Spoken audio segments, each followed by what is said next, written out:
માં અન્નપૂર્ણા કયા પ્રકારના દુર્યોગ એટલે કે કષ્ટદાયક યોગને નિવારશે? જાણો દેવી અન્નપૂર્ણાની કૃપા પ્રાપ્તિની સરળ વિધિ।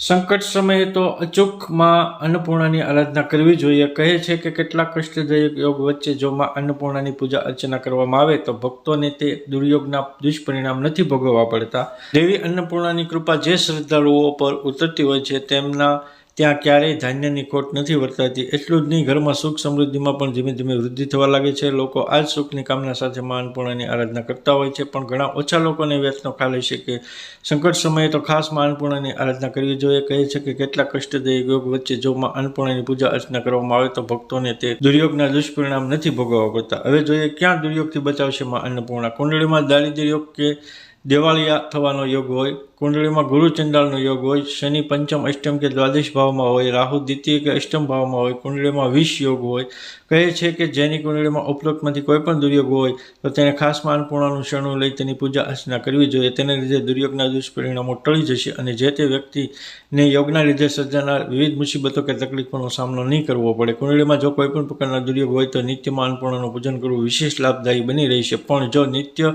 માં અન્નપૂર્ણાની પૂજા અર્ચના શક્ય ન હોય તો શુક્રવારના રોજ તો અચૂક માનું પૂજન કરવું જોઈએ। તેનાથી દરિદ્રતાનો નાશ થશે, સાથે જ વિવિધ સંકટો પણ આવતા પહેલા જ ટળી જશે। માં અન્નપૂર્ણાની ફળદાયી પૂજન વિધિ જોઈએ। સવારે વહેલા ઉઠી નિત્યક્રિયાથી પરવારી માં અન્નપૂર્ણાના પૂજનનો સંકલ્પ લો। એક બાજટ પર લાલ વસ્ત્ર પાથરી માં અન્નપૂર્ણાની તસવીર મૂકો। માતાની તસવીર સામે ઘીનો દીવો પ્રજ્વલિત કરો। કુમકુમ અક્ષત પુષ્પથી દેવીની પૂજા કરો। દેવી આગળ ધૂપ અર્પણ કરો અને આસ્થા સાથે તેમની આરતી ઉતારો। પૂજા પૂર્ણ થાય ત્યારબાદ દેવીને ભોગ અર્પણ કરો। યાદ રાખો કે દેવીને નૈવેદ્યમાં સંપૂર્ણ ભોજન થાળ પીરસવો જોઈએ। માં અન્નપૂર્ણાની પૂજા સમયે એ યાદ રાખવું પણ ખૂબ જ જરૂરી છે કે દેવીને પ્રસાદ અર્પણ કર્યા પૂર્વે ઘરમાંથી કોઈએ પણ ભોજન ગ્રહણ ન કરવું જોઈએ।